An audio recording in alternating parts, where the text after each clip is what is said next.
Fala pessoal, Rian aqui, vamos continuar com a nossa série de introdução à engenharia de dados. Nesse vídeo eu quero falar um pouco das linguagens de programação que são muito importantes, né? São muito caras para a área da engenharia de dados. Como a gente está trabalhando com engenharia de dados, nós utilizamos recursos computacionais, então é muito importante a gente entender que existem algumas das linguagens de programação, né, ou linguagens de uma forma mais geral, que vão ser primordiais no nosso trabalho como engenheiro de dados. A gente pode dividir essas linguagens basicamente em três aspectos, né? O primeiro seriam as linguagens query, ou seja, as linguagens de consulta de dados. A segunda seriam as linguagens de programação propriamente dita. E a terceira, as linguagens de shell ou shell script, que a gente vai lidar ali diretamente com os sistemas operacionais. Vamos dar uma olhada mais especificamente em cada uma dessas. A primeira, né, que é a SQL ou SQL ou SQL ou SQL, né? Existem várias formas de falar o SQL, o SQL, mas essa é uma das mais importantes linguagens que você precisa aprender como engenheiro de dados. Você vai utilizar isso aí o tempo inteiro, não só na engenharia de dados, né? Mas essa linguagem é de longe uma das mais importantes e principalmente porque ela é muito fácil. Em termos de complexidade, ela é muito fácil. Claro, assim, a sintaxe dela é muito fácil. Existem algumas operações que, confesso, que são um pouco mais complexas, mas ela é muito tranquilo de ser aprendido. Se você no momento que está vendo esse vídeo não existir a série ou a playlist de SQL no canal, se inscreva, porque esse é um conteúdo que eu pretendo trabalhar, a base, fundamento do SQL, né? Então ele pode existir ou não existir, dependendo de quando você está assistindo esse vídeo. Então eu recomendo que se inscreva no canal para você acompanhar. O SQL ele é dividido, né, em linguagem de construção, de modelagem, de controle, né? Eu não vou entrar nesses detalhes, porque como eu disse, vai ser abordado aí numa série específica, mas basicamente o que ele faz são as operações que a gente chama de operações CRUD, né, que é Create, Read, Update and Delete. Né? Então a gente faz todas essas operações em termos de dados, né? A gente cria, a gente lê, a gente atualiza, a gente exclui.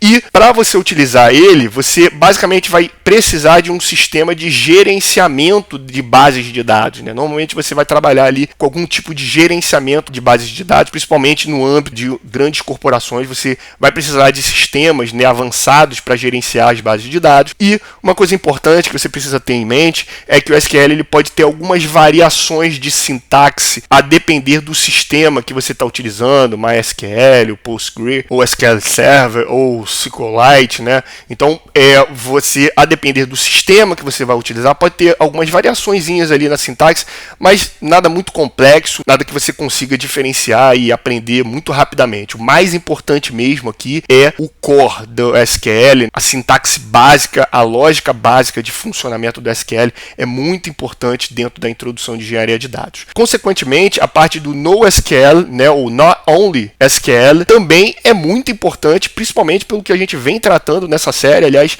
se você não está acompanhando a série, recomendo que acompanhe a série para você entender, né, os conceitos e a necessidade, inclusive, de entender que o NoSQL é muito importante porque você tem o advento aí de grandes dados, né, do Big Data, que são dados que, na sua maioria, são dados não estruturados. Então, assim como no SQL você acessa dados que são estruturados previamente, você pode precisar de uma linguagem no SQL que vai fazer com que você consiga fazer acesso, controle, gerenciamento de dados que não são estruturados.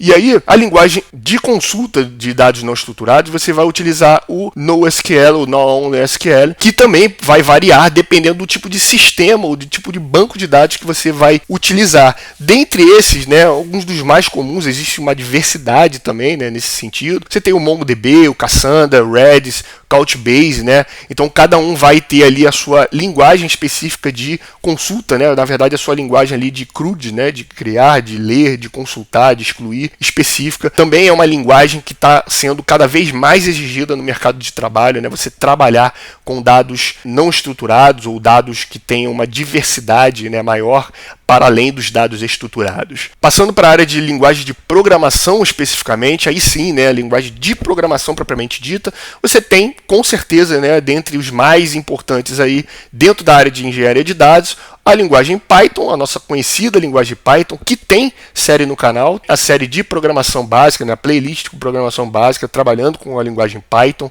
né, se você não conhece, vai lá e assista. Se você não tem noção do Python, né, não tem noção de programação, conceitos básicos de programação estão sendo todos tratados lá na prática, né, não só a parte teórica, como na parte prática. Eu disponibilizo notebooks para você utilizar, testar, explorar. Então, o Python é amplamente utilizado, né, o mais popular de longe, né, uma das linguagens mais populares aí dentre as outras, e é devido à sua versatilidade, né? Você tem diversas bibliotecas que facilitam o trabalho do engenheiro de dados. Então, vai ter bibliotecas lá para análise de dados, né, como Pandas, o NumPy, o próprio Scikit-learn, né, que é utilizado dentro da área de IA, né? Então, diversas outras ferramentas que ajudam na sua integração com outras ferramentas, né, da área de Big Data, como o Spark e o Hadoop, sistema de armazenamento, de processamento, com paralelismo, com distribuição, tudo isso muito interessante, muito importante, né? O Java também é uma ferramenta extremamente importante, tá, para você utilizar. Então, muitas ferramentas de Big Data, como Hadoop, Spark, o Kafka, né, porque é utilizado lá no streaming, são escritos em Java. Então, muitas das vezes, as pessoas utilizam alguns pacotes, né, que são oferecidos em Python para utilizar nessas ferramentas aqui, porque de fato existem, né? O Python é muito versátil, mas por baixo dele está utilizando Java. E às vezes você programar direto em Java facilita e otimiza esse trabalho. Então o Java é muito frequentemente usado para desenvolver esses aplicativos, né, em pipelines que são bem mais escaláveis. Acaba sendo utilizado também muito a linguagem Java. Outras linguagens que são muito importantes, né? A linguagem R, que não é propriamente uma linguagem de programação, mas tem características de programação, né? Ela é uma linguagem mais ligada à parte estatística, de análises estatísticas, mas é uma linguagem que ganhou muita popularidade, principalmente dentre os cientistas de dados, também analistas de dados, né? Analistas de BI, porque ele tem muito recurso lá de transformação, de funcionalidades estatísticas, né? Já que é uma linguagem específica para análise estatística, então ele tem uma gama de recursos muito ampla e capacidades gráficas, né, de gerar visualizações também muito rica. Então uma linguagem também muito utilizada, muito demandada pelo mercado de trabalho, com certeza. A outra linguagem que vem ganhando uma grande notoriedade, né, principalmente com a popularização ali do Apache Spark, como já falamos aqui na série, né, é uma ferramenta muito utilizada na área de Big Data, né, porque você tem ali recursos para trabalhar com Big Data, porque o Apache Spark é escrito em Scala. Então é uma linguagem de programação também, uma linguagem de programação funcional que vem sendo também bastante procurada, né, e utilizada aí para desenvolver aplicativos e pipelines, principalmente por essa popularização ali do Spark. Isso dentro da lógica da engenharia de dados. Passando aqui para o Shell Script. Então, essas foram linguagens de programação que você desenha, né, pipelines ou desenha aplicações, e essas aplicações, como a gente vê, né, lá na série de engenharia de software, se você não viu essa série, recomendo que vá lá e entenda, né, essa lógica. Essas aplicações conversam com o sistema operacional. Porém, existe a possibilidade de a gente conversar direto, escrever direto para o sistema operacional. Então a gente faz o Shell Scripting e a gente basicamente tem duas grandes linguagens aí que são as básicas, né,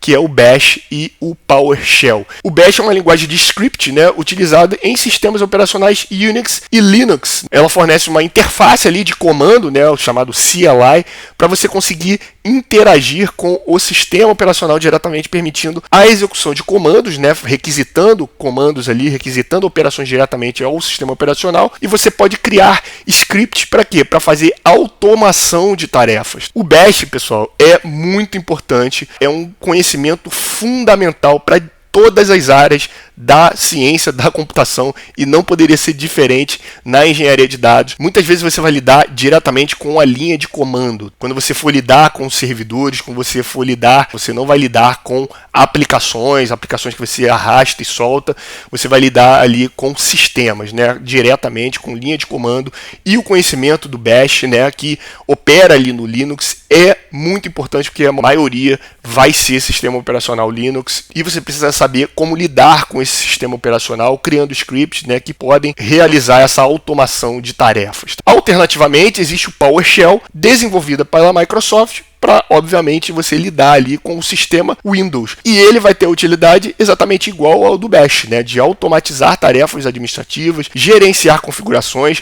realmente ali você conversar ou determinar comportamentos para o sistema operacional Windows, né? Nesse caso aqui, você vai utilizar o PowerShell a nível ali de usuário final e muitas vezes você vai precisar lidar com o sistema operacional diretamente, com a linha de comando. Então, o conhecimento do PowerShell também é muito desejável, tá? Para esse vídeo foi isso. Agradeço a sua audiência até aqui. Se você gostou do vídeo, peço que curta, compartilhe com quem você possa achar que é interessante esse conhecimento e nos vemos no próximo vídeo.